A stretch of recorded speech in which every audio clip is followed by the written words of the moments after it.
Roxborough and Tobago. Frankly, my dear, I don't give a damn. Guess who's back? Back again. The 2020 Boo Boo Sports Awards on iSports on I-95.5 is short on numbers.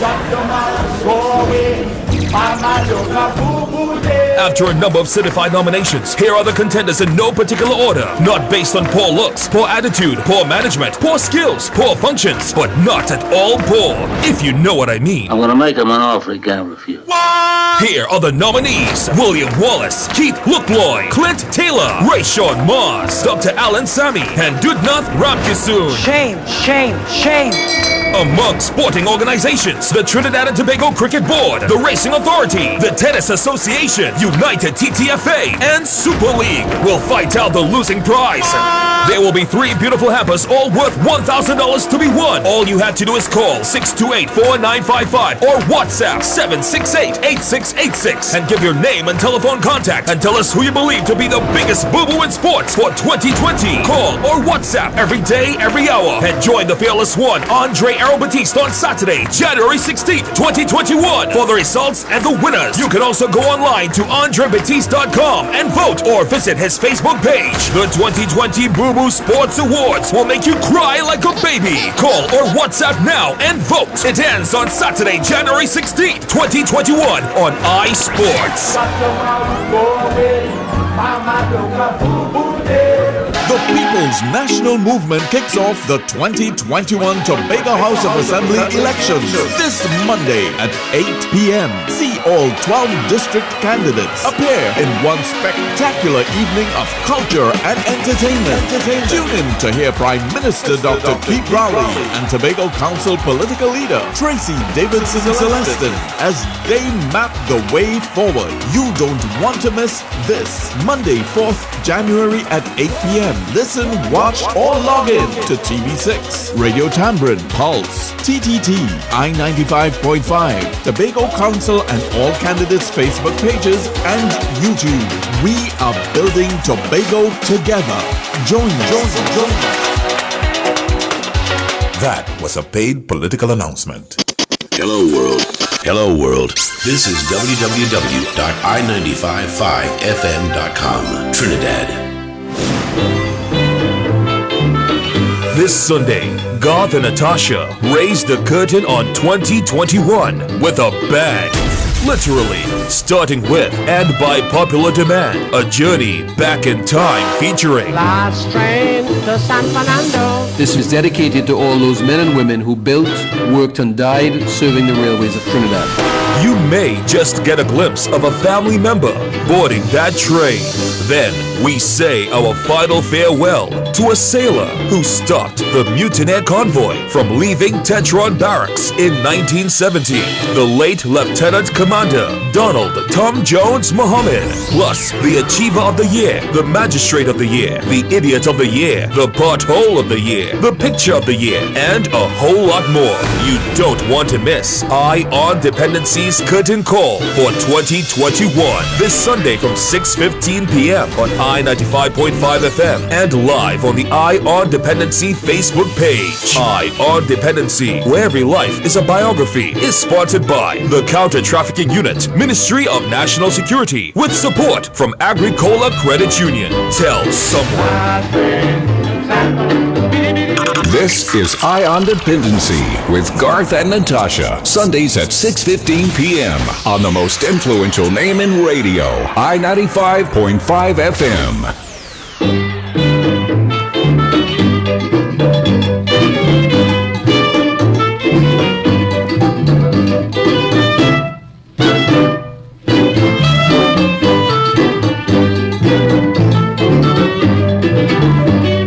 Last train to San Fernando. Last train to San Fernando. And if you miss this one, you'll never get another one. It's the last train to San Fernando. Yesterday I met with sweet Dorothy. She said tomorrow I'm joining in matrimony. And if you act right, you can take me out tonight. It is wine and dine and get back in time. Baby bam bam baby bam bam baby bam bam baby bam bam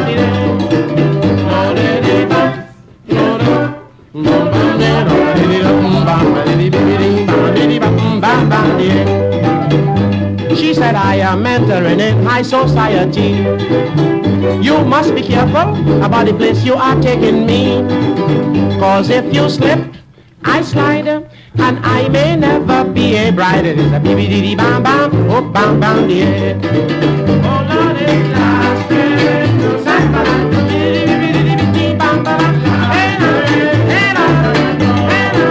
And if you miss this one, you'll never get another one. Bam bam, BBDD bam bam, BBDD. We went to a little place up on Sugar Hill. It was terrific, you should have seen the size of the bill. Well, it was tough, I really had to pelt a bluff for us a BBDD bam bam, oh bam bam yeah. BBDD bam bam, BBDD bam bam, bam bam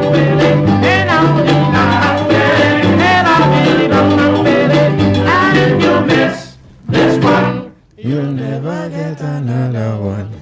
Good evening, Trinidad and Tobago, and welcome to Dependency right here on 995.5 FM and I live on the Dependency Facebook page.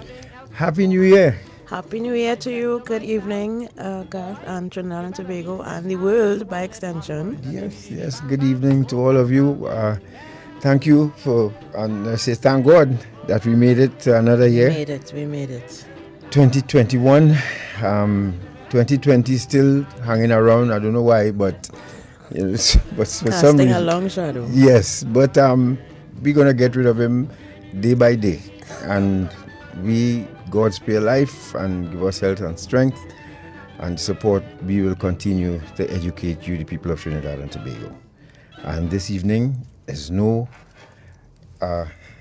We actually are responding to a request. Special request from last Sunday when we did this piece, and we thank Mr. Beeden very, very much for doing all this wonderful research and taking us back into a time where we had trains running in Trinidad and Tobago.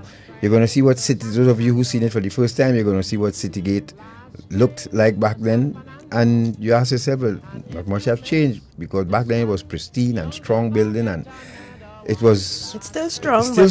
The material, back then they built things to last. Yes. And so, for the people who are listening, for the youngsters who are listening, from the youth clubs and so on, and school children, now we'll have a quiz, because we have gift certificates to give from Agricola Credit Union, courtesy and Dependency, that will be at least 5 youngsters. Just before school reopens, we'll have a 200 gift voucher to open an account at Agricola Credit Union. So once we cross the T's, dot the I's, then we have, it's not a contest really, but what you have to do is take information write down pertinent information. So I'll give you a chance to get pen and paper, because you write down pertinent information from what you would hear from the narration. And then following that, just before school reopens, we're going to ask you questions on this and other things, plus drugs that we would have, information on different types of dangerous drugs that we would have given you. And, these types of information. And that will happen in the next couple of Sundays. And just before school reopens, we're going to have that, where we ask you a question like, when was the last train to San Fernando? Or what is the class, is alcohol a dangerous drug, or name a dangerous drug? All of these things that you're going to get going forward, so that some lucky youngsters going to have a 200 gift voucher to start an account at Agricola Credit Union. And we look forward to doing that for you all, to empower as much as we could young people. Yes, Natasha?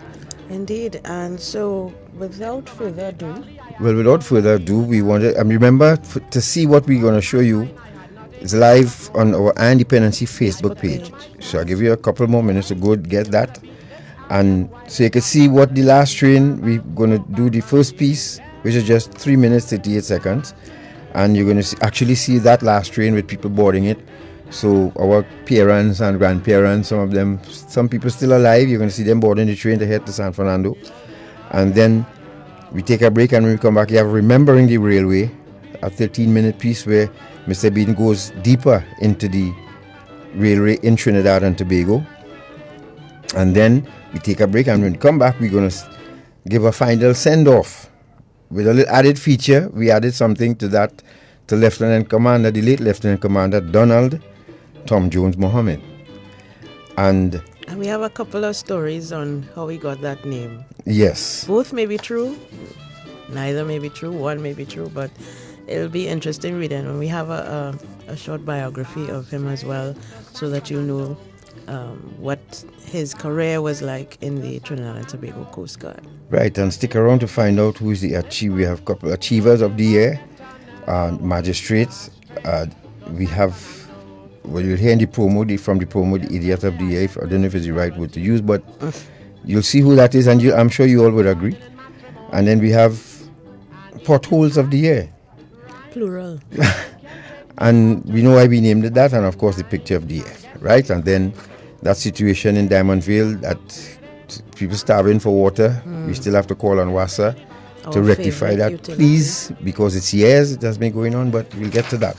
So, without further ado, folks, Happy New Year to all of you once again. Yes. And we start with this piece. Remember, your children never knew, some people never knew it had trains in Trinidad and Tobago. Never. And it's a rich part of our history. Indeed. Let's take a trip to the last train to San Fernando. By the way, that song, Duke of Iron. Yes. People thought that actually was a song Kaiso about the last train to San Fernando. But if you listen carefully, this Mr. Man and Dorothy decided to make a manima before she got married the next day. So Duke was telling the story of, himself and Dorothy, how she telling me, hey, I'm going to get married tomorrow, So if you miss this train here, that's it for you. That's it. No bada bidi bang bang, right? So, all right, so let's go to it, folks. The last train to San Fernando.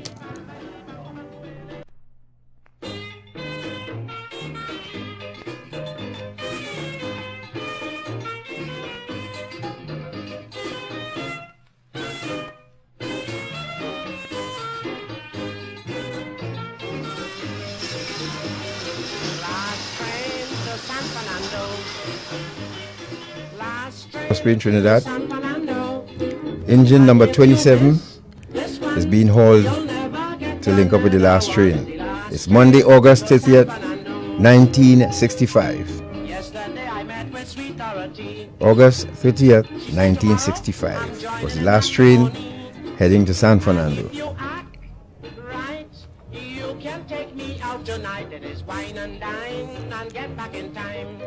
This is one of the carriages for police officers and prisoners.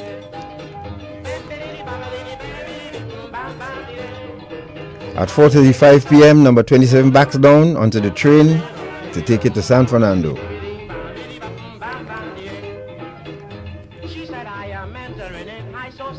There you have a picture of a third-class ticket.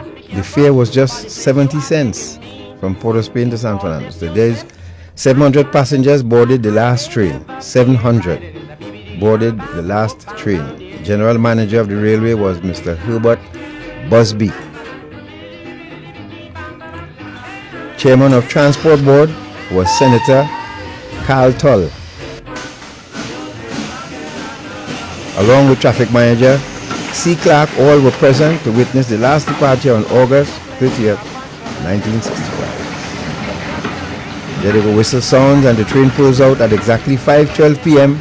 for the historic journey south. The train is 37 minutes late. Does that mean it arrived 37 minutes late? No, it left 37 minutes late. Okay. Well, 37 minutes behind time. And we inherited that to this day. So, God fear us.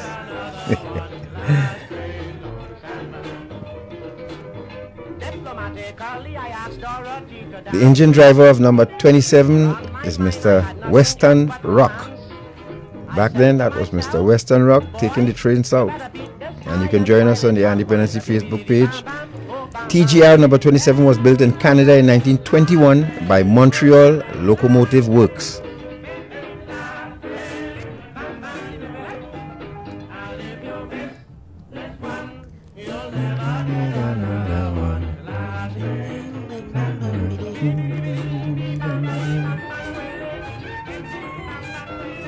There's a train going through the countryside. That's when Trinidad and Tobago was simple. Simple life. And there are some folks disembarking, I guess, the train as it reaches San Fernando. There are parents and grandparents hanging out. See how everybody well dressed? And small. And small. Yes. Very significant. Small in size. Small in size.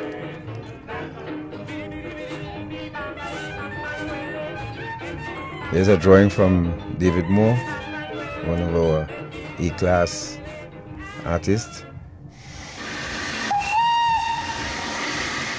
Number 27 spent her last days in the Indian graveyard at St. Joseph.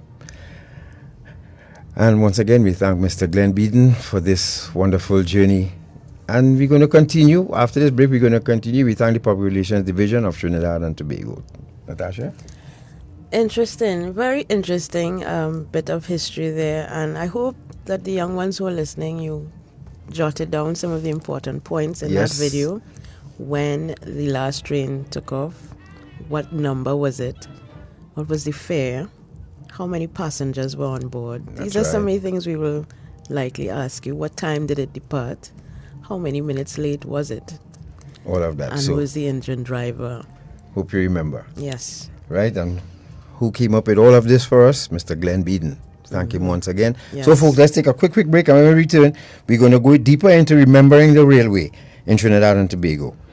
And you're going to enjoy that just as much because it has a lot of information and it takes us on a journey to our transportation system in Trinidad and Tobago. Stay right there. We'll be back.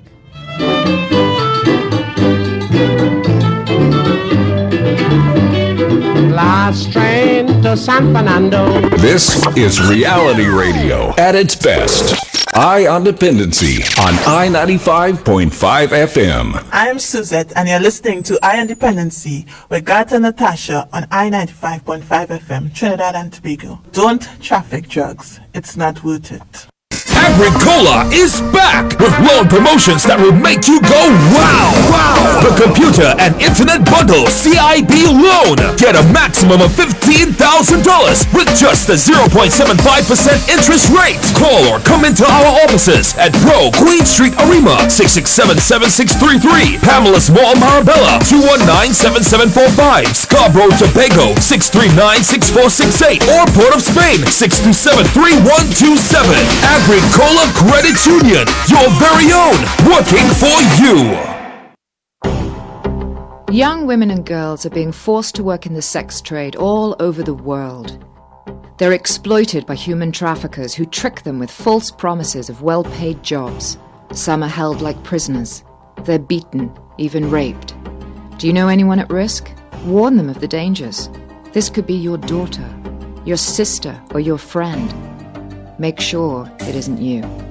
This is Julia Ormond, Goodwill Ambassador for the United Nations Office on Drugs and Crime.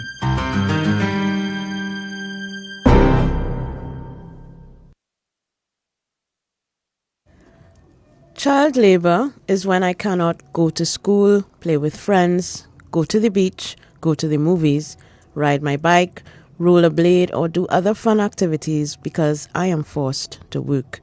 Report child labor to the Labor Inspectorate at 299-0300, option 3, or Childline at 131 or 800-4321.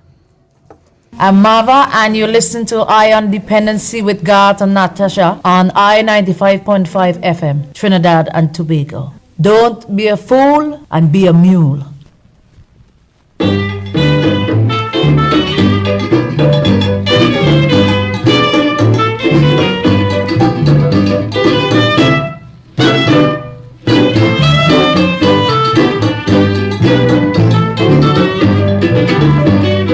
Last train to San Fernando.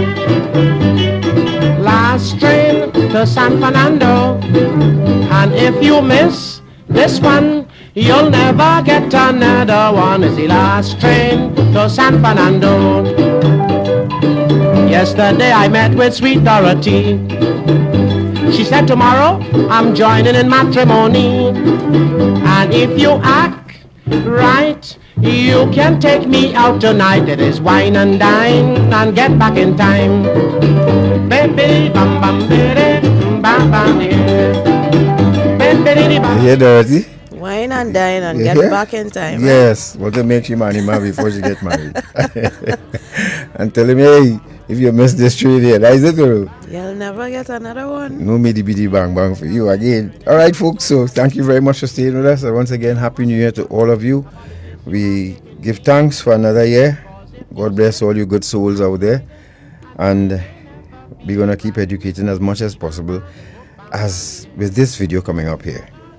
And remember, you can join us live on the Dependency Facebook page if you want to be a part of this history to relive the railway in Trinidad and Tobago. Natasha? Yes, so this video coming up now is Remembering the Railway. It gives us a history, complete history of the Trinidad government railway, when it started and how it progressed and what made it fail or why it was shut down. Very interesting documentary, so to speak, of the railway system and how many of us wish that we had something similar today.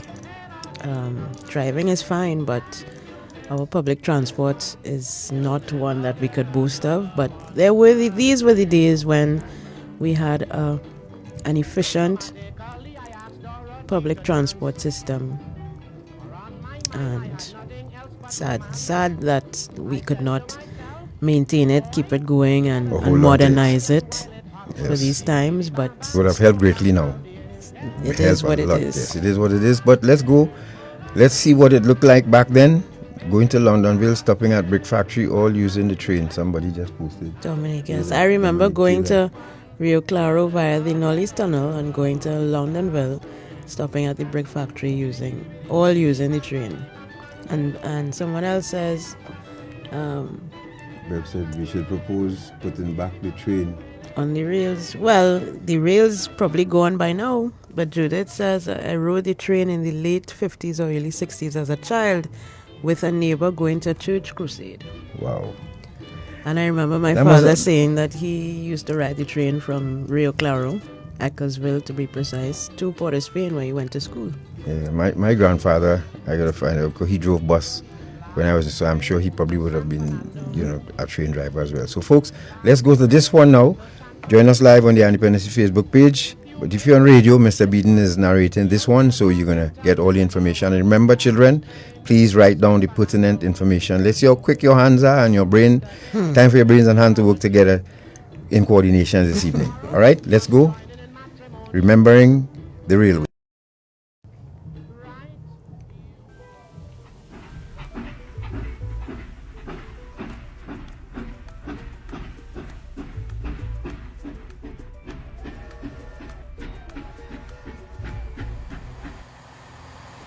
December 2018 marks the 50th anniversary of the closure of the Trinidad Government Railway.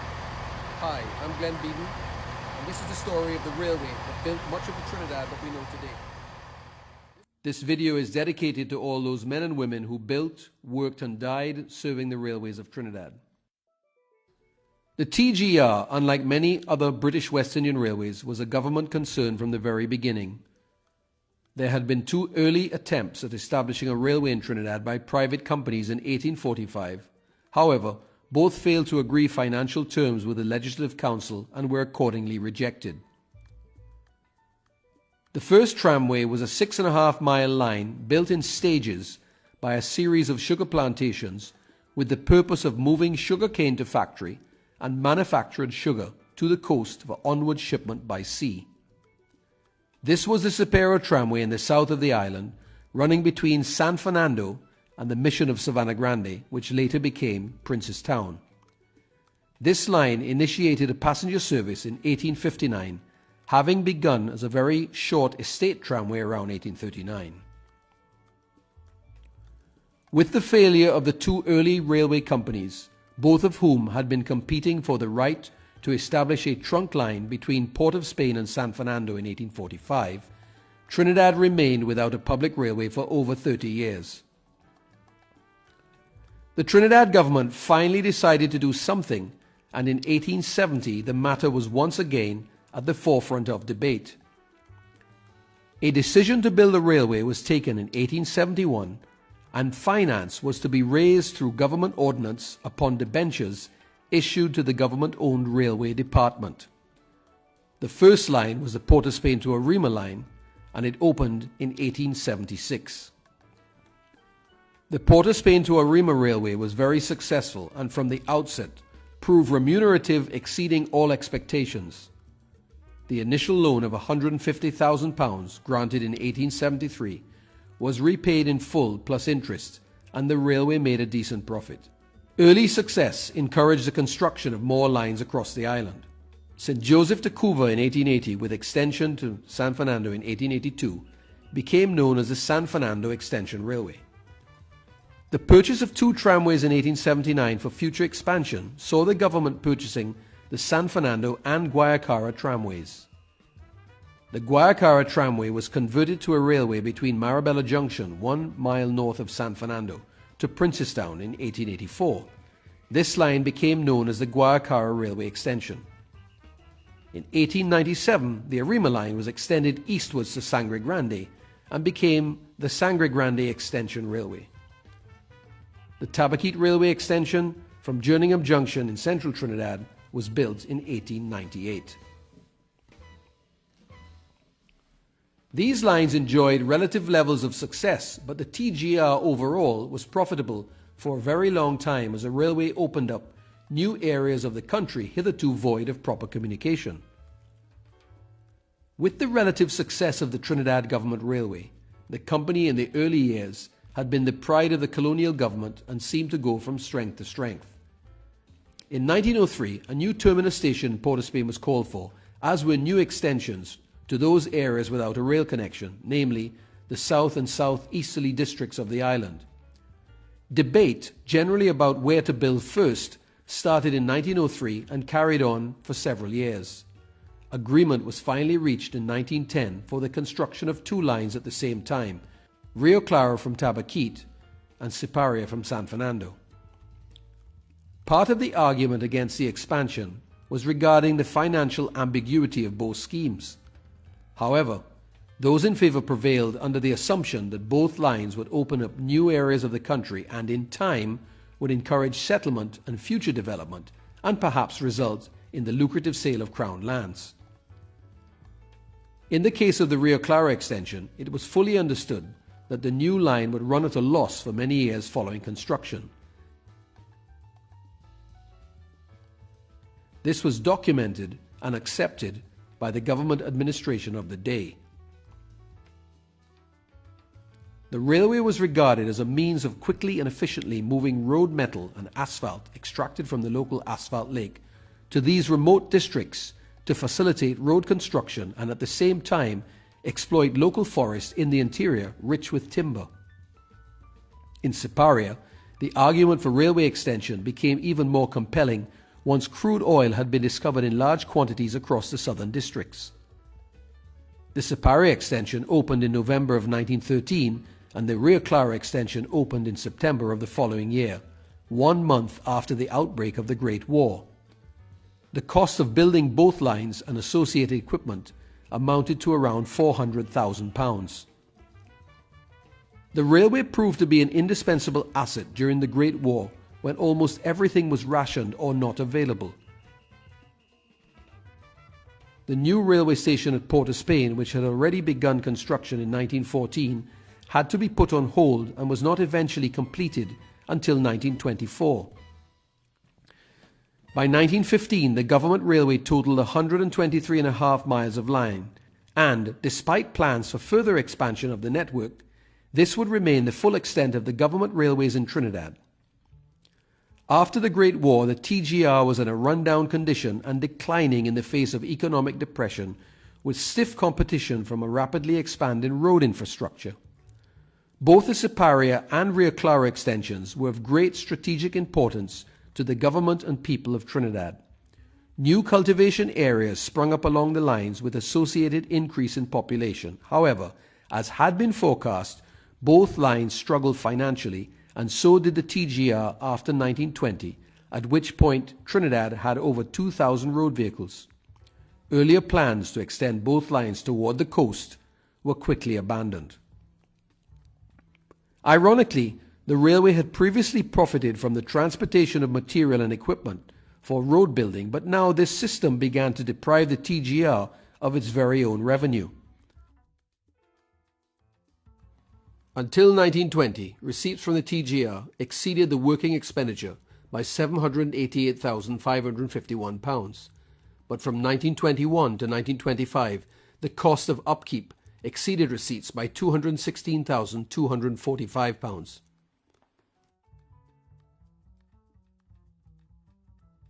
In 1922, an economic committee was set up to review the financial position of the railway department. The recommendations were carried out with little or no success. In 1926, the annual railway report attributed losses to competition by motor and waterborne traffic, increased cost of administration, fuel stores and labour, increase in number of passenger trains, and the reduction of passenger fares in the local train service in an endeavour to compete with motor buses. Increased freight rates, which had the effect of diverting traffic to other means of conveyance. The railway never recovered financially, but nevertheless continued in operation despite 3 more economic reports over the years following 1922. World War II saw a brief revival of fortunes with increased traffic on the railways and corresponding improvements of receipts. In 1941, the Americans arrived and relied heavily on the railway to build and supply their new airbase at Wallerfield near Komutu on the Sangre Grande extension line. The spike in activity did not last very long, and by 1950, the railway was in trouble once again. The first significant railway closures occurred on the 1st of April 1953, when the Arima to Sangre Grande, the San Fernando to Princestown, and the San Fernando to Siparia passenger services were all closed down. However, against all odds, the remaining lines of the TGR soldiered on into the 1960s, and there were some further improvements in the railway in 1961. In 1963, however, the government finally decided that the railway had to go. A new public transport plan was agreed upon, which looked towards road buses than railways. In November of 1964, the new Public Transport Service Corporation, or PTSC, was created, and in 1965 became a reality with both bus and railway departments. This was the end of the TGR as it had been known for so many years previously. From the formation of the PTSC, the days of the passenger railway service in Trinidad were numbered. All lines south of St. Joseph were shut down on the 30th of August 1965 when the last train to San Fernando ran. Also shut down that same day was the passenger service along the Rio Claro line from Jerningham Junction through the Tabaquite Tunnel.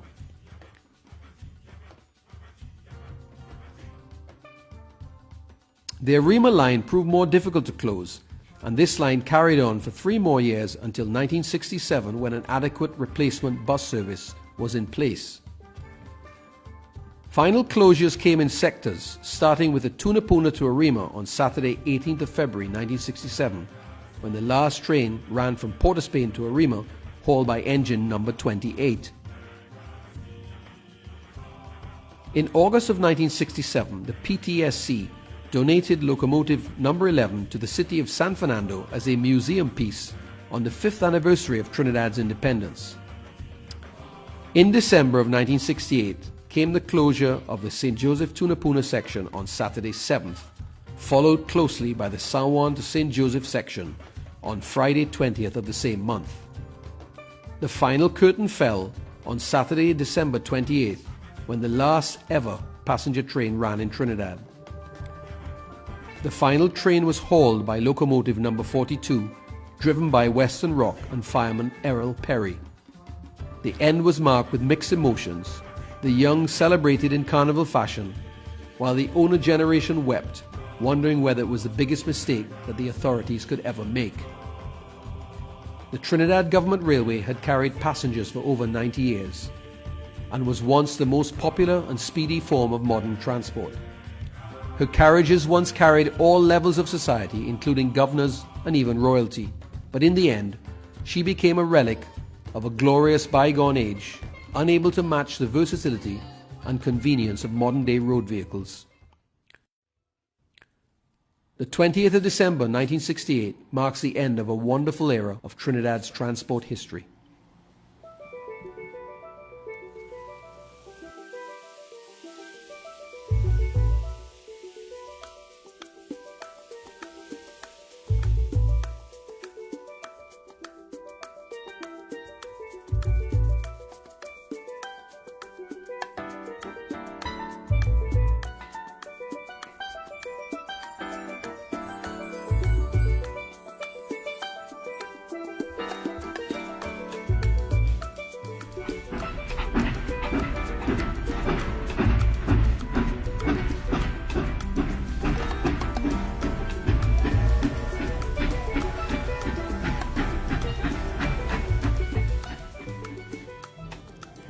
There you have it, folks. That was Remembering the Railway 50 years later.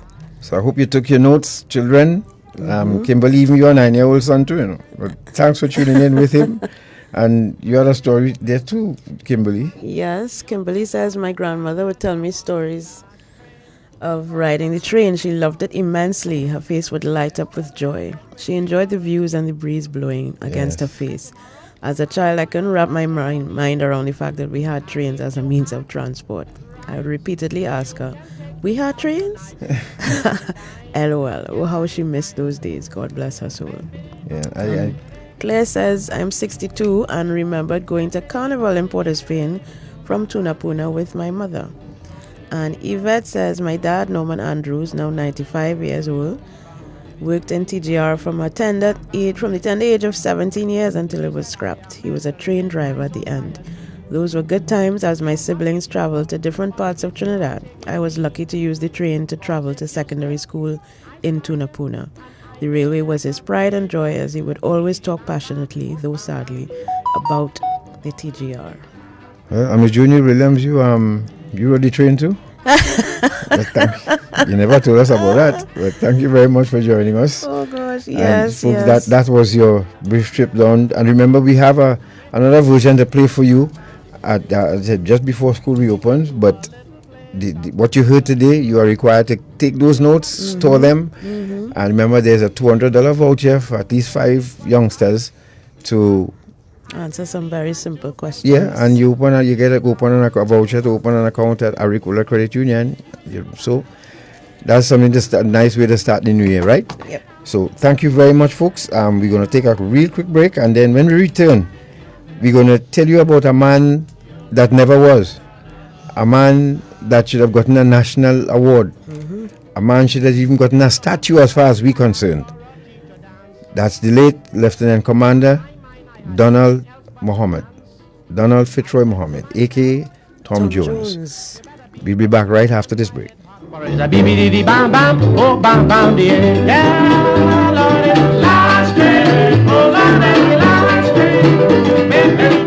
My name is Shirley Ann Alexander, licensed social worker, licensed by the state of New Jersey. You are now listening to I on Dependency with God and Natasha on I-95.5 FM, Trinidad and Tobago. Go, sona. I come in. And don't give me no attitude there. You have Shiana manners, boy. I wish I had your touch, boy.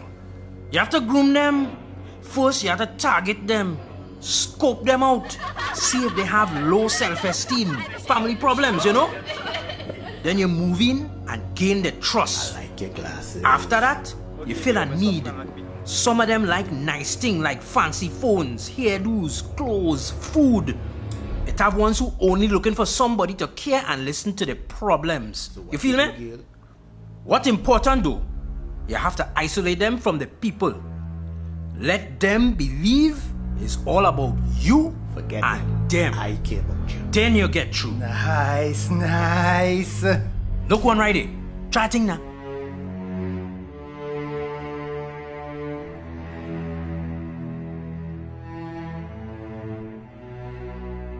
A message from the counter-trafficking unit of the Ministry of National Security.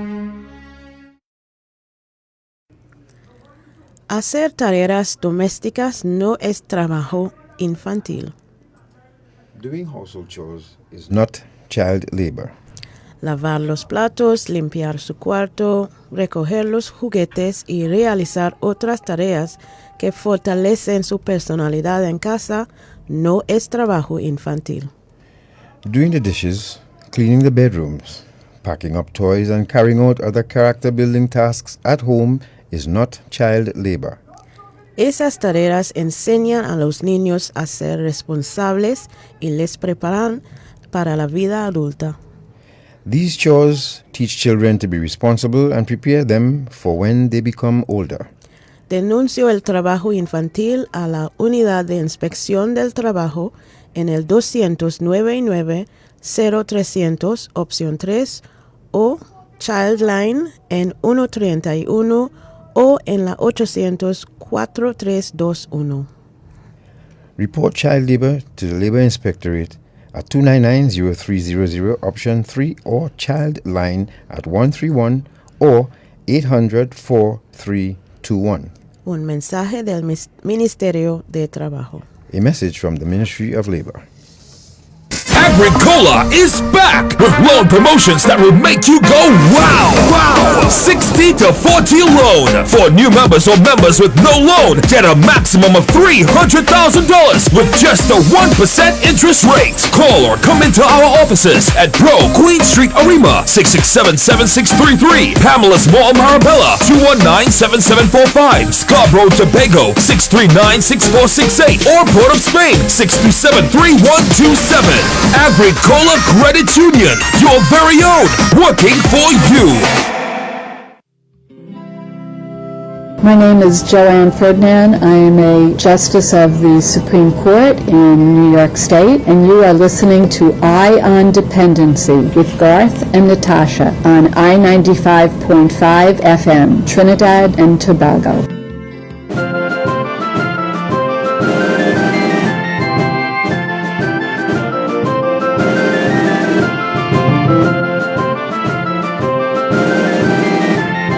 Many residents of Westmount will be pleased to hear that Lieutenant Donald Mohammed celebrated his Silver Jubilee in the Trinidad and Tobago Coast Guard recently. Donald was assigned to the Canadian Coast Guard College, Point Edward, in 1986 to assist in the training of the Caribbean students to perform duties of divisional officer of the group. He was well known to the dart shooters at West Side Legion, both in the Monday night mixed league and Wednesday night men's league. Congratulations, Donald. Following is a brief history of Donald's career. Prior to joining the Coast Guard, Lieutenant Mohammed worked as a teacher at the Goodwill Methodist School for 6 months, then the Bonaccord Government School for 5 years. He enlisted in the Trinidad and Tobago Coast Guard on the 6th of November 1963 as an ordinary seaman.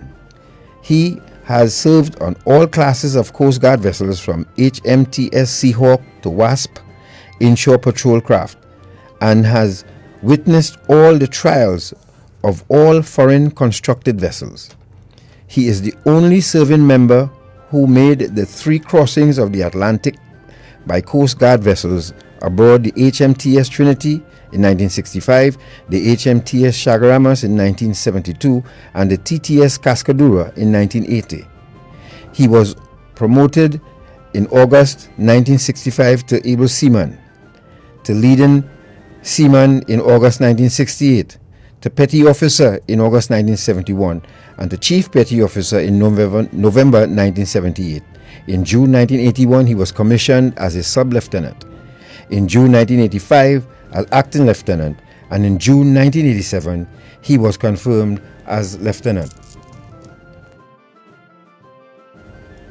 He has worked in the training department for various periods over the past 25 years and experienced what to him was a memorable event worth repeating, when he was assigned as an instructor to the Canadian Coast Guard College in 1986 to assist in the training of Caribbean students and to perform duties of divisional officer of the group.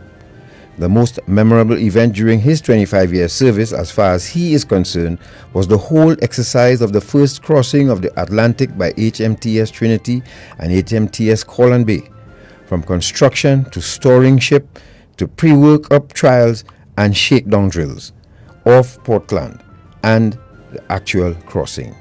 Ladies and gentlemen, in respect of this great man, this great contributor, and what we would remember him for as the man who stopped the convoy from leaving Tetron Barracks. We played the last post. We got some information that the Coast Guard has a tradition where they use pipe for sea burials, as opposed to the regiment that use bugles.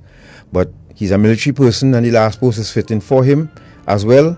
We got that clearance and understanding, so we will now play that for you, and then we will go to Commander Kelshaw's, and we'll explain that when we're back. So let's go to the last post.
Was in honor of the late Lieutenant Commander Donald Fitzroy Mohammed, and he got the nickname Tom Jones because, Natasha? Well, like I say, I have one story that one of his daughters shared with me, and according to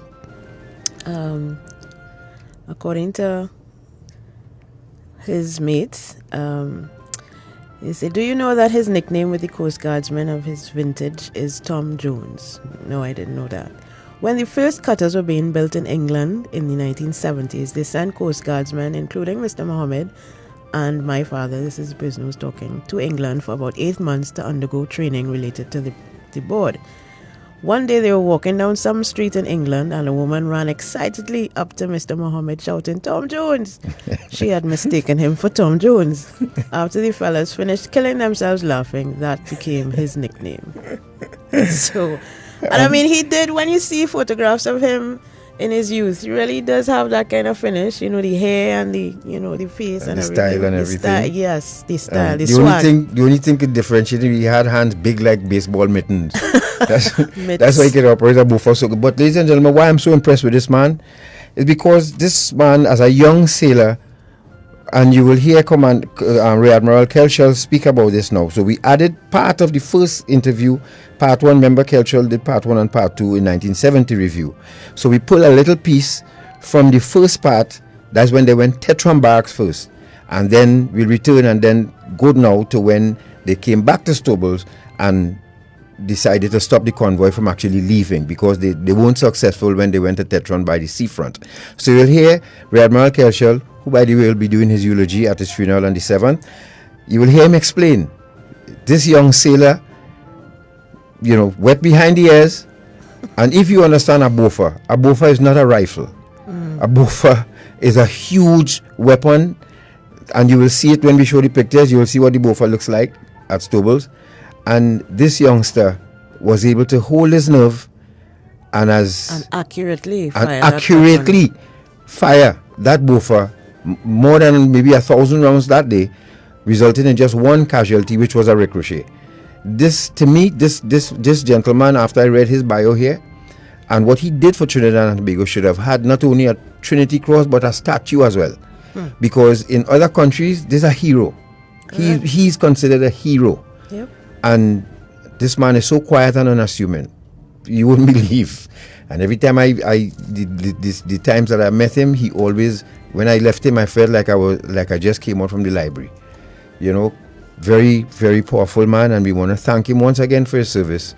And let's go now to Rear Admiral Kelshaw giving that first part of when they decided to go Tetron to stop what was happening down there. Let's go to it. A little later on, a car drives into Stoble's Bay, and then Captain Spencer jumped out of his little sports car and ran. We were in the yard in Stoble's Bay, and he said, "They're coming, they're coming. We have a mutiny in Tetron." He was bleeding from his hand where Rafiq Shah tried to shoot him, and he held the SLR with his hand and pushed it up, and the flash guard burned all the inside of his fingers. So his right hand was raw, and he had driven over the hill and arrived in Stoble's Bay. He said they were coming, and Lieutenant Commander Mervyn Williams was the captain of the Trinity, and I was his first lieutenant. And he turned to me and he said, "Kelshaw, put your ship at action stations, we're going to sea." So I ran back to the ship, we put the ship at action stations, and he came running down the jetty, jumped on board, and we went round to Tetron. While we were in Tetron Bay, he told me to open fire. And I asked him what target, and he said the bunkers are somewhere up in the back there. Fired the bunkers, because we had heard that they were trying to open the bunkers to get ammunition. So I opened fire with the Bofors 46 weapon, which looks insignificant, but it's an anti-aircraft weapon, and it fires 120 rounds a minute, 40mm round. They were fitted with what is called a graze nose fuse, because it was anti-aircraft, which meant it would hit the thin skin of an airplane. That would activate the fuse, and when it got inside the plane, shrapnel would fly in the plane and mash it up.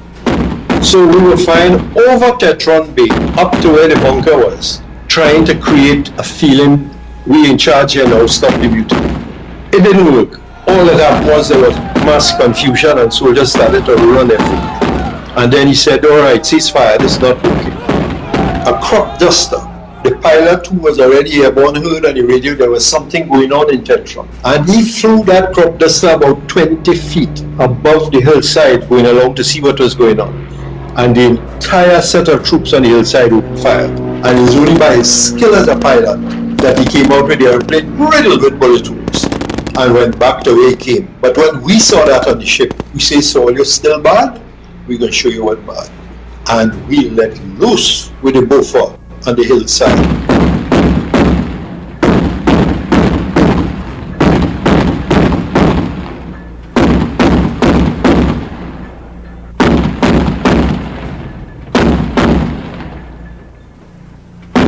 And this time, it was not me. They had Captain Bloom and Mervyn Williams, so I wasn't scared. Boy, did we fire that gun. We fired it so much that we had to pick buckets of water from the sea to cool the barrel. It was so hot. And the trees were just flying out the ground. We nicknamed the gun after that and called it the lawnmower.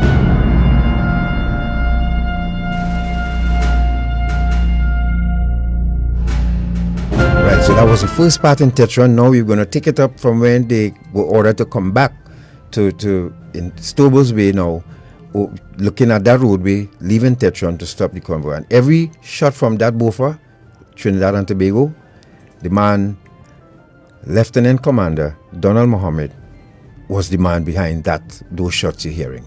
And it's so ironic that we did this series last year, not knowing that he would have left us this year. Thank God we have this on record. Yep. That's the man. Let's go now to when they stopped the convoy from leaving Tetron Barracks.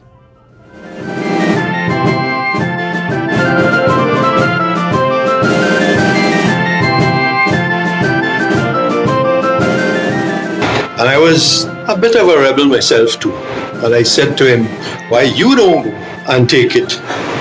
And his reply was still in my mind now. He said, I could, but you're a Trinidadian, and I'm not, and it's better that you go. I saluted him and I said, I will, sir. And then when I walked away, he called me back and he said, try and don't kill too many people. And I saluted again, went aboard the ship. I had never commanded a ship before in my life. I was the first lieutenant. This is the first time I had ever been in command of a Coast Guard ship. And I went on board, went up on the bridge, we backed off and I went out. And I never thought anything was going to happen. And then to my horror, there came the convoy coming over the hill. And his words were, stop it. So I wasn't far out. I was probably less than 100 yards from the shore. And I opened fire. I told the officer in charge of the gun to fire above the convoy and ahead of it so that nobody would be killed. Whether it is known or not, I disobeyed orders because the commander of the army was on the bridge of the ship next to me, Colonel Stanley Johnson. And I realized he had lost it and he was panicking. And I had great respect for a man in his position who was seeing his whole army mutinying and disobeying him. And his words were, kill them all. When I heard it, I said, I will not do that, sir. And I told the senior Coast Guard man on the bridge, take this man below and put him in the commanding officer's cabin. My job was to stop that convoy, and David Bloom had told me, try not to kill people, which is contrary to the orders I got from Stanley. So I fired above and in front of the convoy. Let me tell you something about the Potholes. When a normal weapon like that fires, it makes one explosion. Because of the place I was firing, the gun went off and you heard the explosion. The echo went to Little Gaspre Island and you heard another one. It bounced from there onto Big Gaspre Island and you heard a third one. So every time one round went off, it was boom, boom, boom. Very loud, very loud. And the first 3 rounds I fired, you're hearing 3 echoes coming at you.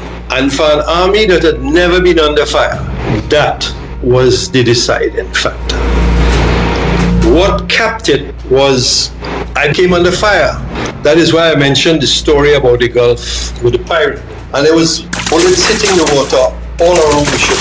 And I turned to my coxswain, who was a Bajan, a very brave Bajan coxswain called Weeks. And I said to him, Swain, this is a hell of a morning for the rain to fall. And he used to stutter. And he said, that ain't no rain. That is bullet. It was an amusing thing in a very serious situation. On the hillside, one round had hit a tree and the shrapnel came backwards to the convoy. And a piece of shrapnel passed through young Private Bailey's helmet and came out the next side and he dropped dead on the road. And for an army that had not been in combat, that had not been under live fire, to see one of their comrades die in front of them, that was it. And the whole convoy stopped dead and reversed up the hill at speed. I felt a great sense of relief and thought, well, this is the end of this. As I was backing off, an ambulance started to come down the hill with a red light flashing and a group of people behind it. Now all my training had taught me, you can't fire at an ambulance. An ambulance is sacred. So I stopped and I fired 2 rounds very high up, but the ambulance didn't stop this time. We had put the Coast Guard bus over the road and we saw them shaking the bus and bumping it to move it. And I called Captain Bloom in Stobles Bay on the radio and I said, I helpless here, I can't fire, there's an ambulance here and it's coming through. And when Bloom got that message, he says, right, stop what you're doing and come alongside quickly. So I took the ship, went back alongside Stobles Bay. He and Mervyn Williams, who had reached back from Tetron, jumped on board, and a whole group of loyal soldiers and everybody who was in Stobles Bay piled up. And then I backed the ship up. Mervyn Williams again was the captain of the ship, except on this occasion, Captain Bloom was on board. So he was in overall command. And we went back off. And he started to fire again, but not at the ambulance, because nobody could shoot at the ambulance. Again, it was just frightening fire on the hillside. And nobody took that on, and the ambulance went through. The rest of the people, hearing the Bofors again, went back to Tetron. We think. Hindsight tells us they were placed along the roadway and the hillside with GPMGs. But the attempt to go out with a full convoy was finished. It was a very significant thing because The ambulance itself had all the spare weapons from Tetron Bay, hand grenades and whatnot inside of it, which is a crime against the Geneva Convention. You can't put weapons into a Red Cross vehicle.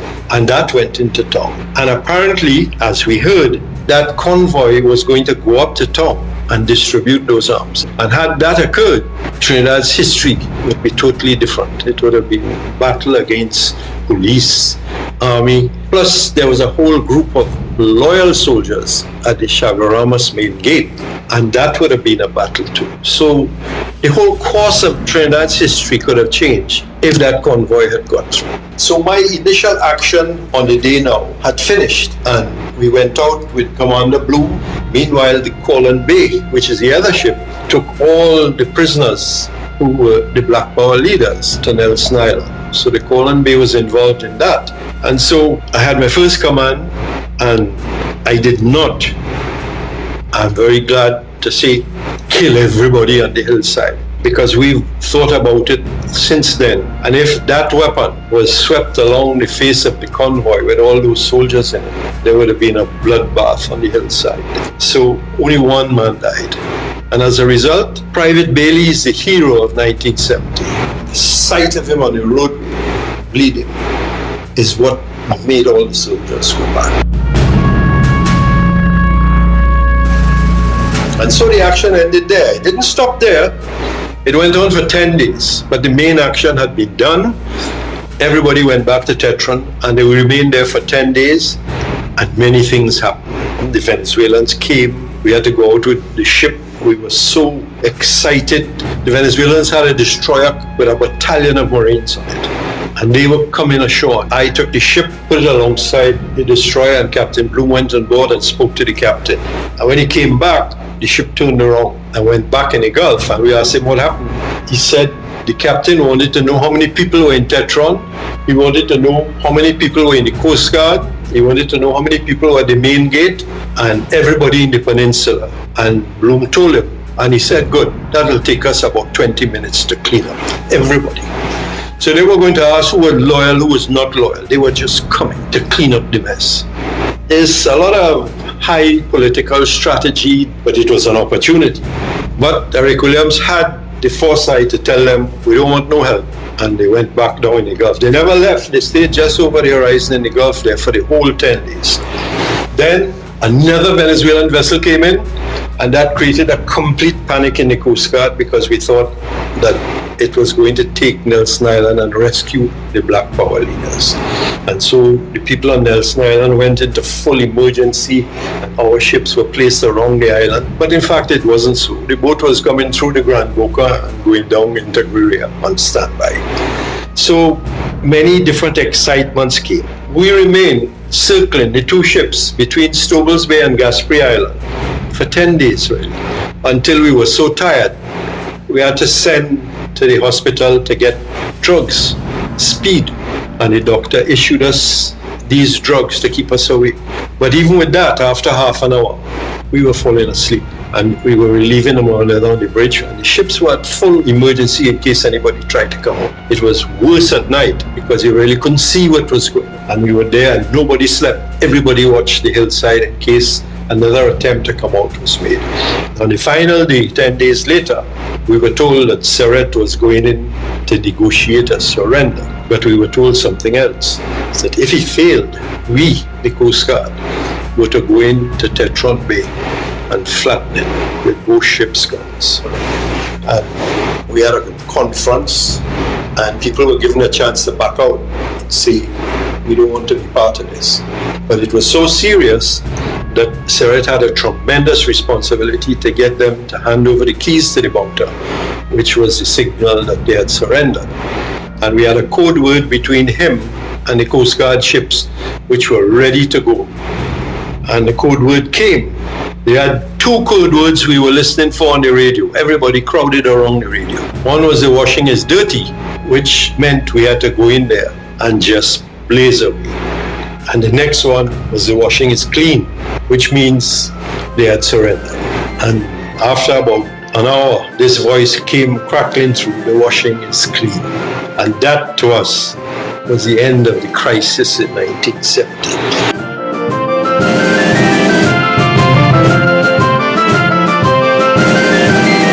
All right, folks, thank you very much. I hope you enjoyed that bit of history there of one of the heroes that ever walked the soil of Trinidad and Tobago. If there ever was one, it was this young man back then, Lieutenant Commander Donald Mohammed, aka Tom Jones. He was also the editor of the Marina magazine for the last 20 years. Yes. And had an association as well with the Trinidad and Tobago Red Cross and the Trinidad and Tobago Darts Association. I remember myself visiting his home and seeing the dartboard up in the house. So I saw him showing on a couple of times too as well. There you go. You know, and it is sad that the government and the Coast Guard, the lawyers, I understand, refused to ratify Lieutenant Commander's salary pension that was promised for the transfer from the teaching service. Well, he was the last survivor of the batch of Tobagonians called to service. Well, what more can we say? But now Natasha and I put together. Well, Natasha basically put together a nice little video tribute with pictures of him, and you need to get some tissues for this one. And so, to the strains of Tom Jones himself. Yes. Please enjoy this video and tribute, one of our tributes from Iron Dependency to the Mohammed family. Yes, to the Mohammed family. This one is for you. To the members of the Coast Guard, this one is for you as well. And to you fans on Facebook here too as well. This is the man from his young days. Susan says she's crying already. Oh Lord. All right. Let's go to the video.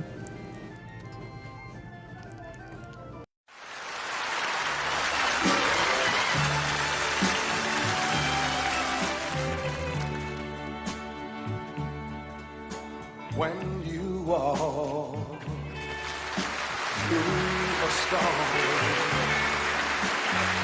hold your head up high and don't be afraid of the dark.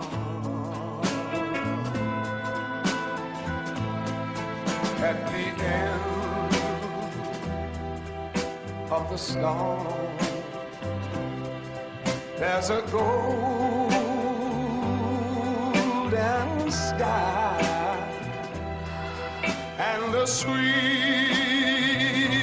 silver song of the Lord.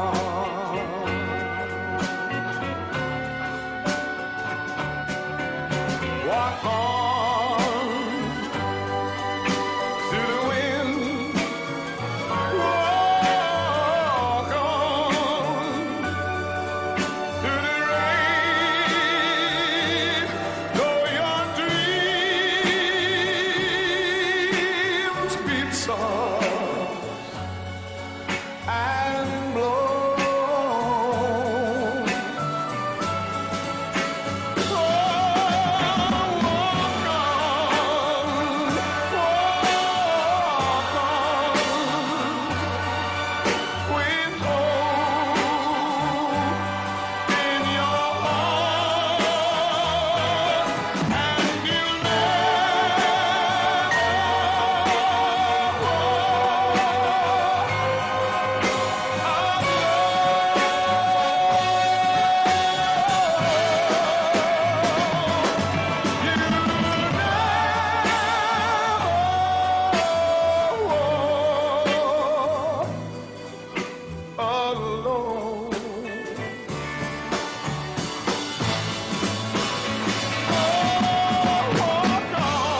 folks, that was just a brief snippet of the life. Now, apparently Natasha did an updated one.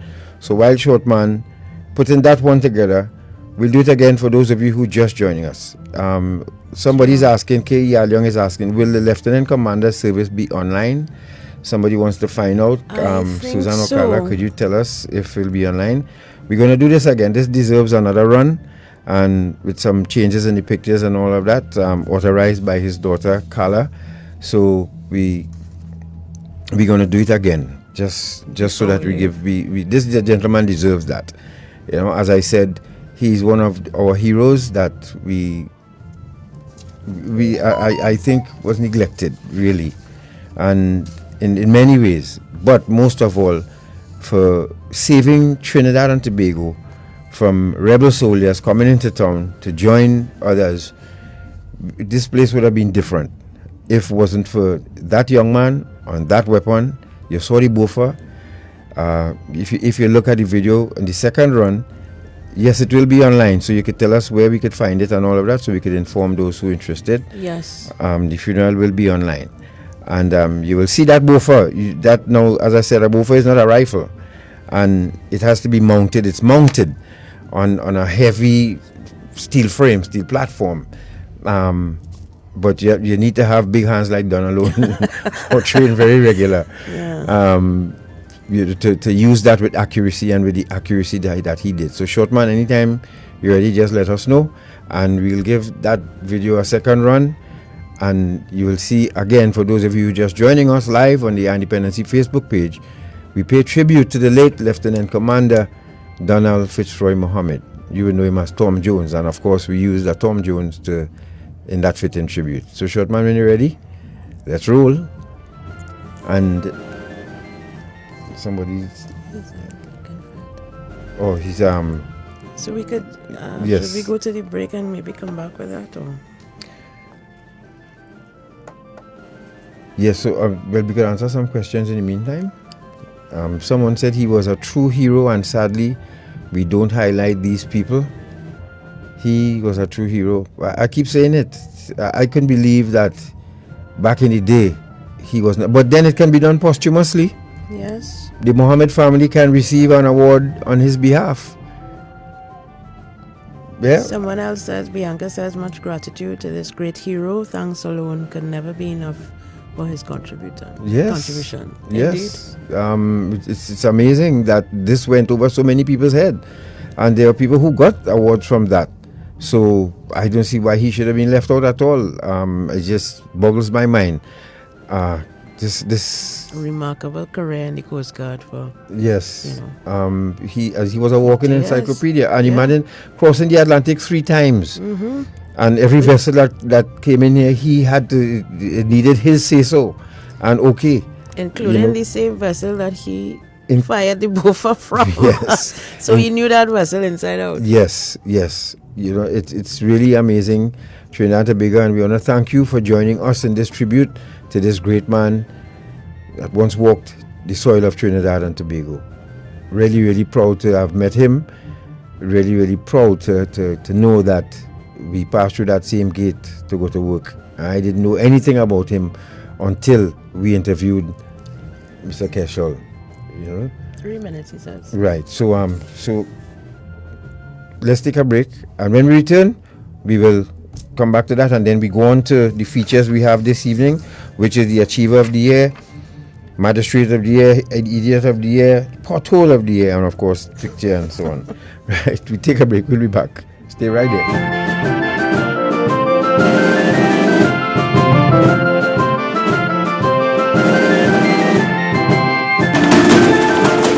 My name is Lou Golding, and I'm the manager of the Substance Abuse Program for African, Canadian, and Caribbean Youth at CAMH in Toronto, Canada. And you're listening to Eye on Dependency with Garth and Natasha, Trinidad and Tobago.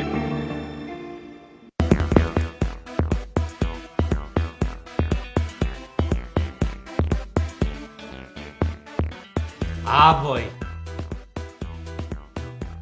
I feel like going to buy myself a senorita tonight. Nah. You know you might be promoting slavery.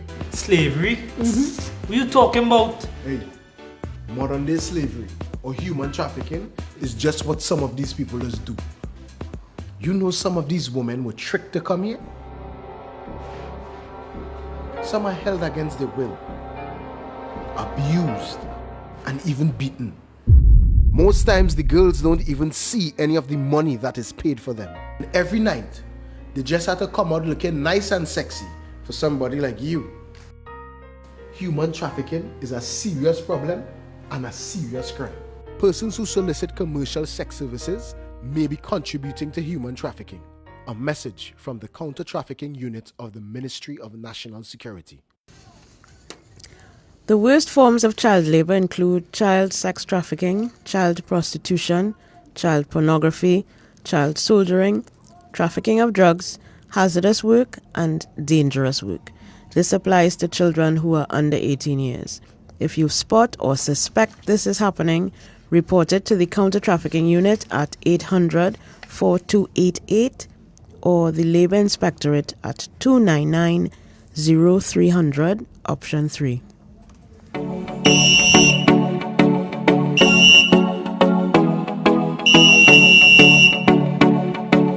Hi, my name is Alice.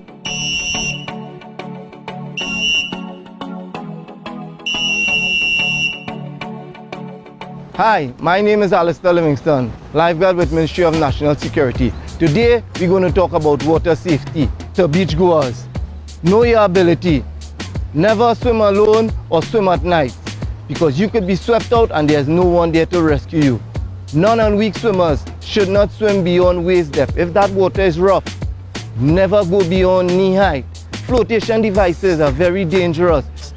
Non-swimmers, weak swimmers should not engage in using flotation because you can be pulled out. They can be deflated, they can be punctured, or you can be pulled out by the current. If you get into difficulties, what should you do? Never jump off this flotation device. Hold on to it, raise your hands, call for help. Eating.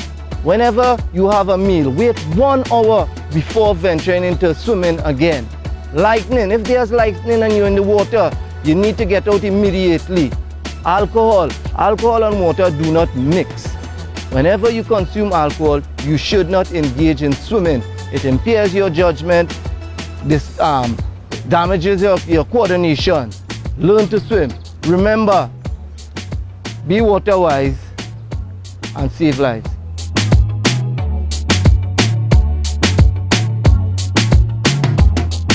Canada, and you are listening to Ion Dependency with Garth and Natasha on I-95.5 FM, Trinidad and Tobago.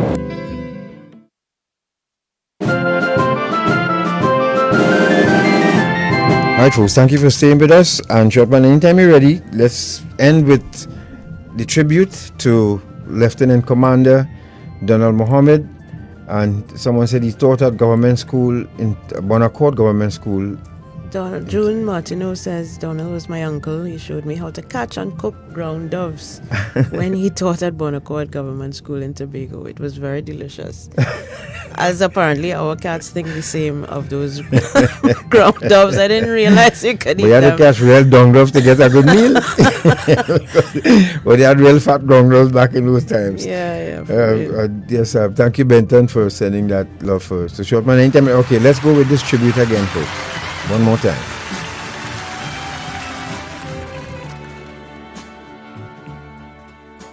When you walk through a storm, hold your head up high and don't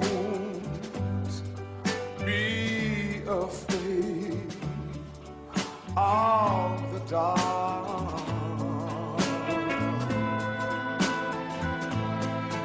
At the end of the storm, there's a golden sky and the sweet silver song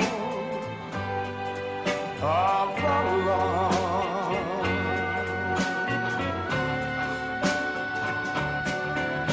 Walk on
You know, I thought I wasn't going to get choked up because we watched this so many times at home, but say what? Such is life. We lost another good one. Indeed.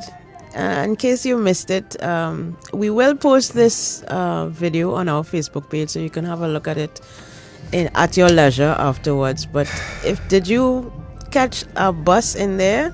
For those of you who followed our 1970 series, yes. You remember the Coast Guard bus that you were blocked asking the for a roadway? picture of this bus.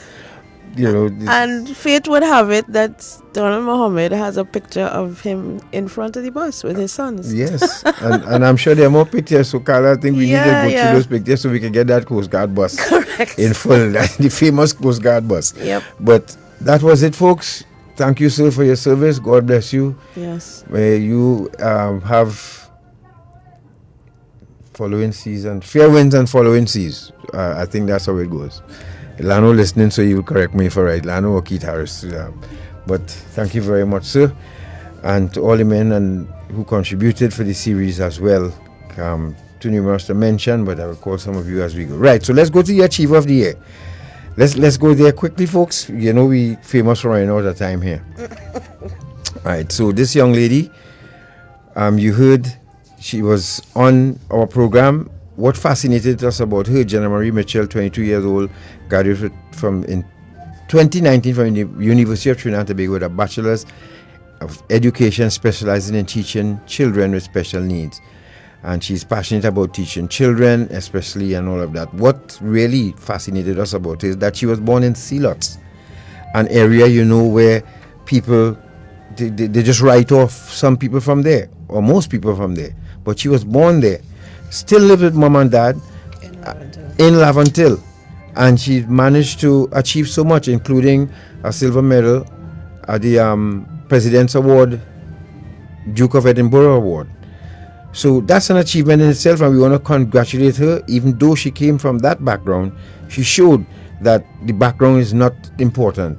It's what your ambition is and how strong your will is to make it. So there she is on our Facebook Live, Jenna Marie Mitchell, and congratulations, my friend. And she was also a member of the Student Guild at Valsayn campus at the University of Trinidad and Tobago from 2017, 2018, 2019, functioning positions as secretary and treasurer. And she has volunteered at the Homework Academy, Sheknai, can't pronounce that, sorry. I didn't go through this, I should have gone through that. I apologize, folks.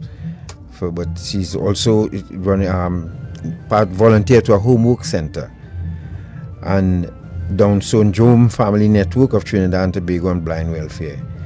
And she's also a member of the Girl Guides Brigade for 10 years. That's wonderful. Jenna Marie Mitchell, you're our achiever, young achiever for the year. She's 22 years old, from Sealots, grew up in Laventille. Well done. Our second achiever is a young lady you would have heard on our program. There she is, Anyawa Adams, and she's from the St. James Police, Anyawa James, sorry. She's from the St. James Police Youth Club, and you would have heard she did a piece on grooming and domestic violence.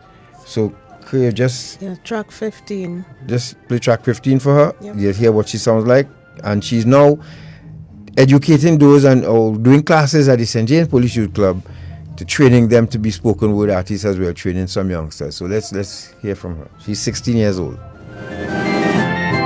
Excuse me? Who are you trying to groom? Am I the one you're here to fool? Turning my life into a whirlpool of disaster and pain?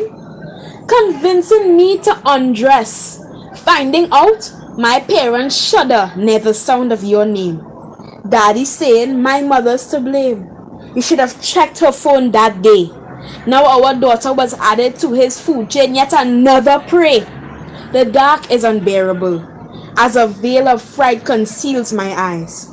You made me feel welcomed in your deceitful paradise. Those lies! How could you? All I wanted was a new school shoe, free drops to Movie Town, library, and the zoo. But who knew that you planned to overstay your welcome? Those ashy hands forcefully gripping my too nerve-wracking to mention. This was for personal gain, right? as you left me there stranded, a loser in your manipulative game for fame. And don't get me started on your brothers trying to ship me overseas with others for US dollars on the black market.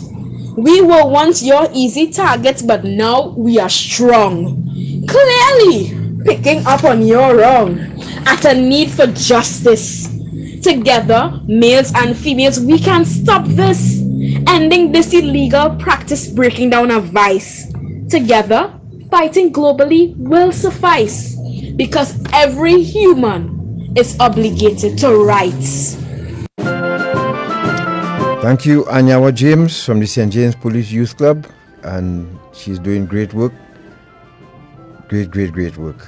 And with the youngsters, and she's just 16 years old, you know. And also going back a bit, I wanted to thank to Garnet Moore for giving me, you know, tidbits every time I want to find out anything about the Coast Guard and norms and traditions. Garnet Moore is the go-to man too, as well as Delano Henry and Keith. They all contributed as well in the 1970 contribution series. So thank you, gentlemen, very much for your service as well. Delano is still serving. Right, so Magistrate of the Year, the first one. Now, some people had a problem with this pick, but we felt it was necessary, and we felt that more magistrates. To me, this is better than giving somebody a conviction. She had a young man, whoever it is, had a young man stand in front of the Besson Street police station with a sign says, "I will not rob." Now, this 20-year-old, 20 years, folks, guilty of robbery, stood outside the Besson Street police station for 3 hours on Sunday, displaying a placard as instructed by the magistrate earlier this month in the Port of Spain Magistrates Court.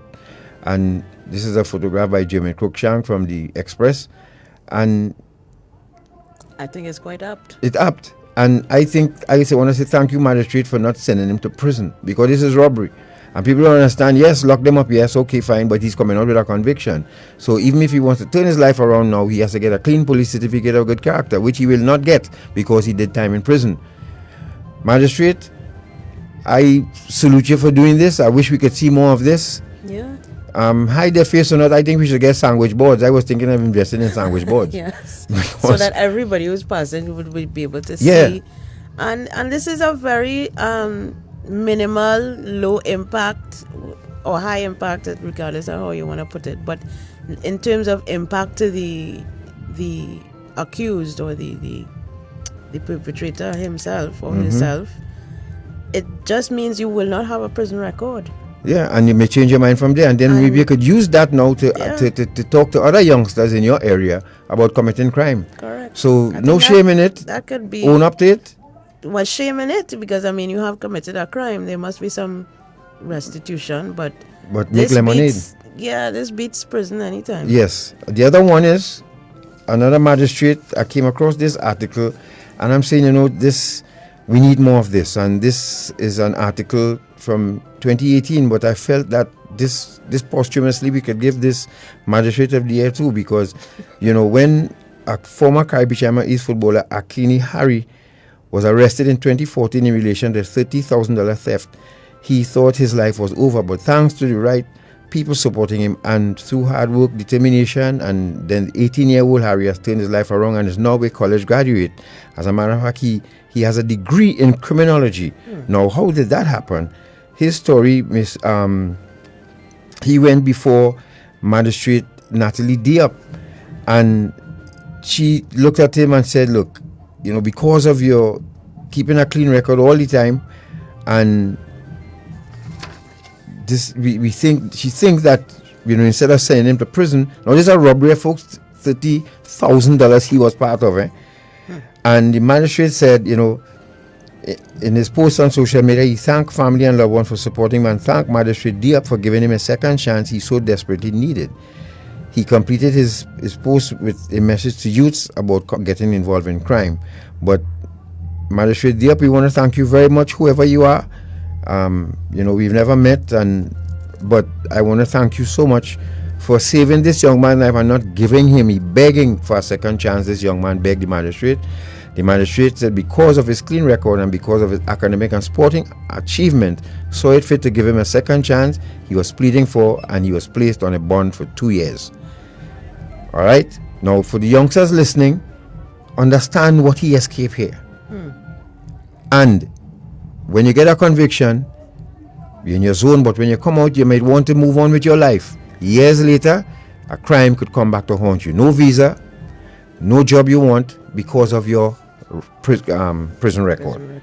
So, thank you, magistrates, for leading the way with this, and we hope we can see some more of this so that youngsters would not. We have too many people running around with records in this country here. That's right. And can't see the light of day. Let's go now to the idiot of the year. Oh, yes. Well deserving. Look at this video. Lots of these idiots.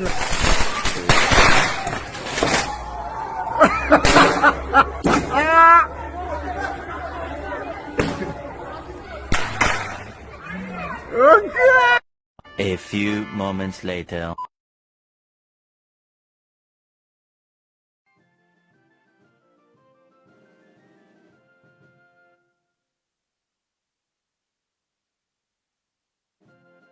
Shit, folks, this is what happens when children... Okay, so let me introduce you to the pothole of the year. Why we consider that? Because it's right opposite a major bakery. Short man. Hold on. Hold on, short man. Now, let me comment on this here, folks. This is what children, irresponsible children, do with fireworks. And you see how the young man ended up? Now, and the clown with who filming it, that this is a danger, and I don't know when we will get a hold of this. And this is just barely scratching the surface of incidents with fireworks, and people running each other down and shooting at each other and fireworks war and all this kind of nonsense. And this young man could have lost his life, or limb, or an eye, or something. Because running from this, anything could happen. It's really sad that. Stupid. So the person who was shooting that young man with those fireworks, you won yourself a nice Apparently little award. This is a common thing, eh? Yeah, well, it's just wrong. Fireworks battle in the street. Like, And remember I said when we did the program on fireworks the last time, folks, that somebody can actually shoot someone in the middle of all that, you don't know? Well, 2 people posted projectiles ending up in their homes this time around, this year. Projectiles from weapons, from rounds that were fired. Okay, hole in the wall, projectile on the ground. And people don't understand, when you fire a weapon, the projectile don't stay in the person, you know. It travels. It goes up in the air, it must come down. And the speed that it will come with, it can go through roofs. And you remember the case of the baby, I think 3 Yes. years old, and we thought at first it was fireworks. It was a stray bullet that hit the child. So that point is very instructive. And Yes. please, I mean, I call everybody who purchases fireworks and sets them off an idiot, because you have to be an idiot to do that. But when will we have some regulation of these explosive devices being set off by idiots? We cannot continue to allow that to go on. Let's go, excuse me, to the pothole of the year now, folks. What we dub the pothole of the year now, because of where. Okay, look at this and tell me if Wassa right in their head. Look at this. If it is Wassa. Is Wassa? Check it out. Right by the traffic light. As you see, fire station, Forest Fire Station, right by Fast Place. Okay, so. You could have been. That's the man in the street. An intrepid reporter. This is where this hole is. I call it the pothole of the year because this is where, as you see, look where these vehicles have to drive to avoid it, right? So that means they have to cross the white line. See?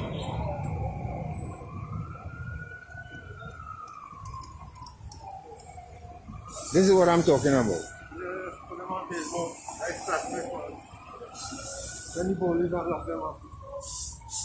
Dotishness. Look where this car has to be. Right? And look where this hole is. Right by the gas station. As you can see, Forest gas station. And this fast place that people always in and out of. And this is where I think Wassa have shares, because they send people here every day of the week. But coming back to this, see where the vehicle has to drive? Over the white line.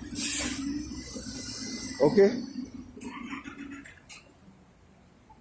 And this is why when we heard the woman try to avoid a pothole and ran into a vehicle head on, look where this car has to drive. Now, is this right? And who left this hole here? Not Santa. Your friendly neighborhood water and sewage authority. After they destroy the road, they leave it like this. Our favorite utility. And people have to drive over the white line and go over on the other side of the road. Look at it for yourself. Shame, shame. Look at it for yourself, right? So I'm not making this up. Come on. Yeah, short man. We need to do better, you know. Well, I say you all need to do better, you know. This is Honestly. 2021, and you know, and you want a minister to supervise this, really? Do you all have any SOP, any standard? look at this. How can a supervisor, you know, finish work and just drive off and leave that, whether you put gravel in it or not, because it wouldn't stay? Correct. Is there any coordination with you all and whoever else paves the road? Look at this video now. Look at this one. This is on St. Lucian. This is one in St. Lucian Road now.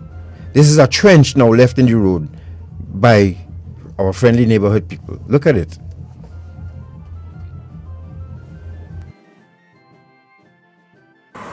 Obviously, they're gonna get rear-ended. This is, look at this. Now it might look simple from here, but when cars have to go over it or go through it, it's a danger to their wheels and their ends, no matter what side they're coming from.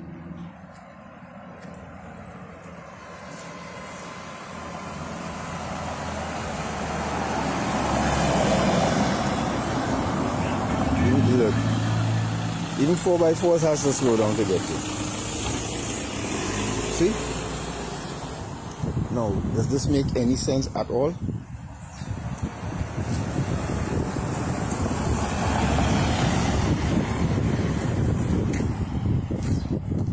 Check it out, people.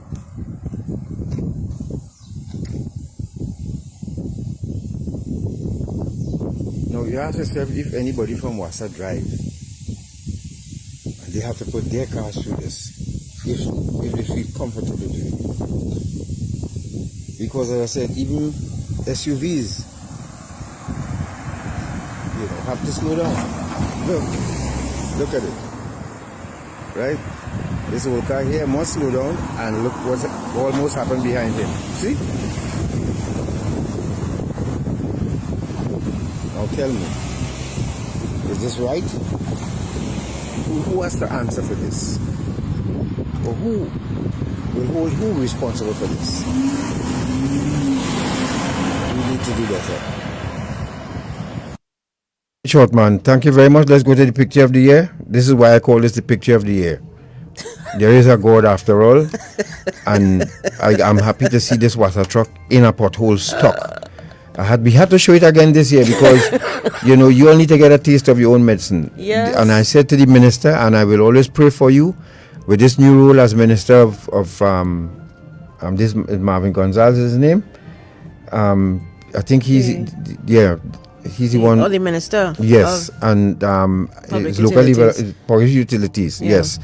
I want God to cover you while you decide to take on this giant called Wassa, because quite obviously there is no standard, there is nothing. But you can't tell us you're increasing our rates and we're not getting yes, water. and Please. the increasing rates, and the residents of Diamond Vale for the past how many years have not gotten water. People have to be buying truck water, right? And don't tell me nothing about cold water for water, because that is an exercise by itself. Correct. So we have to thank the Forwards Fire Station for coming to the rescue of some of the residents of Diamondville. We take some calls quickly before we wrap up. And water from Diamondville residents, the Forwards Fire Station, thank you very much for accommodating, because we have a couple of retired warrant officers and public servants live around there. And the water, ladies and gentlemen, since the last earthquake, the last major earthquake we had in Trinidad and Tobago, water has never been the same in Diamondville. No, in 2019. No, when was that? 18, somewhere around there.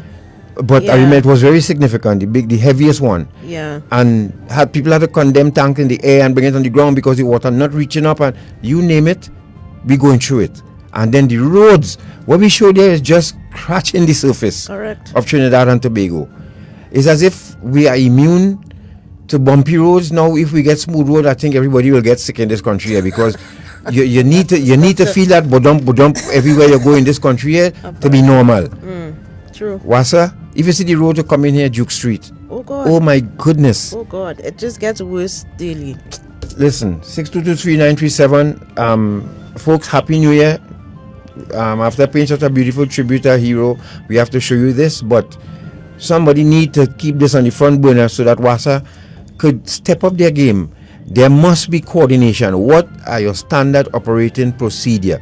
When we go to dig a hole after it is paved, what? We bring back the same people, or what? Good evening. Good evening, Garth and Natasha. Good evening, ma'am. And your the control guy there. Yeah, Short cool. man to call him. Oh, and Good Short evening. Man and Co. Yeah. Good evening to all in the studio. Happy New Year to you all. Same to you.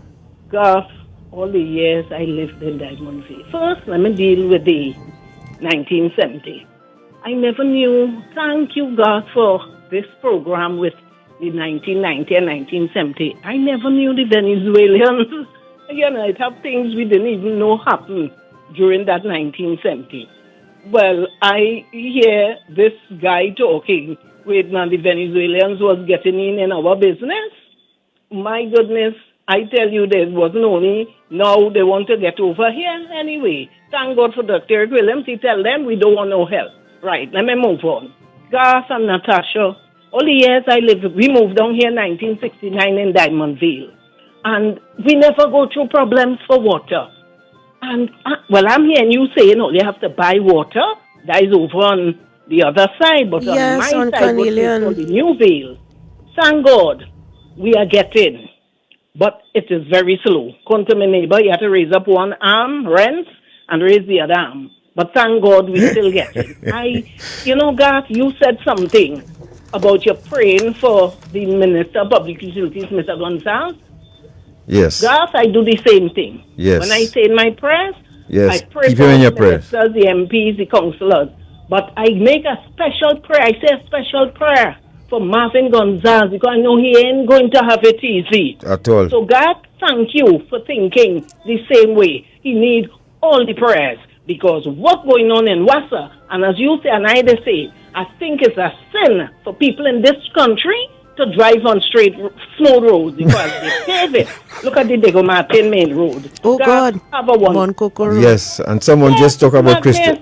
It's a sin to drive on smooth roads in this country. Yeah. Someone just mentioned Crystal Stream 2, where there's one at least 15 yards long. Yes. Hello, good evening. A pleasant good evening to Mr. and Mrs. Sinclair. Good evening. This is Anyawa Adams from the St. James Police Youth Club. Hello, honey. How are you? I would firstly like to thank you so much for honoring me and acknowledging my pieces and my talent. You're welcome. You're welcome. Keep it up. Yeah, keep it up. You just keep on going. Keep on the straight and narrow, honey. Thank you, and I also have some members that would like to say something. Put them on speaker with the youth club. Yes, sir. Oh, let's say hello now, man. Say Happy New Year from the St. James Police Youth Club. On behalf of the St. James Police Club and the Youth Executive Body, we would like to wish you a Happy New Year and all the best for 2021. Oh, Yay, my. Thank you very much, folks. God bless. The girl, a lot of applause too. Yes. Nice. You all deserve that round of applause yourself. And Mr. Shabadi, Is Constable Shabade there? Let me say a quick hello. And youngsters, you all heard the stories we just read. You all know what to do. Please make the right decisions all the time. Do not let anybody encourage you to use drugs. And so that you all look at Anyawa and what she's doing. Take example from that. Plan your strategy, but do not get involved. Don't sit in any car with anybody with a gun or drugs, because you're going to get caught up in that too as well. All right. And as we bring Mr. Shabade in, I want to say to the police service as well, as Achievers of the Year, for the amount of work that you've been doing, the good police officers that is, who've been going around, and Derek Shabade is one of them. You know, arresting people every day is a post of an arrest with drugs or guns. So the Trinidad and Tobago Police Service, thank you very much. Derek Shabade? Yeah, President Gary Baragat and Natasha, and to the controller, the complimentary is all the best for my brother. Same to you. Same to you. I love the picture of the year. Yes. That was a truck. I think I took a photo. Man, I took a photo of that, right? I love that photo. We're suffering down here in the Martin for water badly. As in city, have no water in the Club Center. None. Wow. No water. Not just that. And you can understand with children and numbers, we have been trying to get synergy, pipe that, but nothing. No, it was very, very slow, very unfortunate. So I love that picture of the year. Very unfortunate, well, we have my to call friend. on the MP next, I guess. Well, I look forward to working with you, my brother, you and your wonderful wife, and all the best for 2021. Same to Thank you, my you, brother. and same to you. Same to you and the folks at the St. John Police Youth Club. Y'all stay safe. Well done. And children, they gone? Yes. All right. You have one more? Hello, good evening. Good Hello. afternoon. Good afternoon. Greetings, Garth and Natasha. Good evening. Sorry. A very happy New Year to you. God's blessings and all that's good. I see Mr. that you Reginald. yes, I see you have started off your year with a bang from last year after a fantastic series and presentations. And you have started off this year with a bang. And I'm very happy that you were able to very significantly have Lieutenant Commander Mohammed. Lieutenant Commander Mohammed, who I did know somewhat, and I am making a recommendation to the Chief of Defense Staff this evening to consider honoring posthumously with the Efficiency Decoration Medal Lieutenant Commander Mohammed. And I'm also asking the Chief of Defense Staff to consider requesting and recommending that one of the boats, the Coast Guard boats, be named after Lieutenant Commander Mohammed. Oh boy. Wow, that's a tall task. You just come up with some big ones, Mr. Vidal, but I understand your point, and I'm sure your message will be received. It's never too late. It's never too late. Yes. It is done. Yes. To honor him. And I would also want to hope that Private Bailey was, in one way or another, given some decoration for the part that he played in 1970. And if these two recommendations are done, then this country would be recommending and recognizing their heroes. Indeed. Yes. So I want to wish you all a very, very happy New Year, God's blessings. And as I say to you, Garth and Asher, you all have started off the year with a bang. Congratulations. I could just imagine what is coming ahead in 2021. Indeed. Yes, indeed. We have a lot to store. Congratulations, congratulations. And I want you, God, to consider as you go along program on the formation and the contribution that the Volunteer Defense Force played in 1970. And I'm talking about the Volunteer Defense Force exclusively, not the Trinidad and Tobago Regiment. Okay, sir. Gotcha. Thank you very much. All right, so folks, that's it. You have to leave it. Was Bailey Trinidadian or Babijan? Trinidadian. He was Trinidadian. I think his father is Bajan. Yes, and someone said, when will Constable Shabade get promoted? When? Good question. We keep asking that same question too, because he is doing tremendous work with those youngsters. And I have the utmost respect for him and his wife, Christine, don't forget. Yes. And the parents and children of the St. James Police Youth Club. We want to thank you all very much. At several events, it was well done, well appreciated, well put out. God bless you all, folks. Kurt, thank you very much. Happy New Year. Shortman, thank you very much. Happy New Year. And to all of you listening who join us faithfully live every Sunday. Stay tuned to Iron Dependency in 2021. And if you can do us a favor and head over to YouTube, search for Iron Dependency, like our page. We will be trying in 2021 to broadcast on YouTube as well for those of us who are not on Facebook. Yes, we've been getting those requests and we want to try and honor that this year. All right. Yep. So thank you all very much. Remember, go to our Facebook page and then go to YouTube and look for Iron Dependency. Like the page. And let's see if we could do a live from there too as well in 2021. All right. God bless. Take care, folks. Remember, be safe. You know what to do. Talk to you next year. Good night. Next week. Eye on Dependency, where every life is a biography.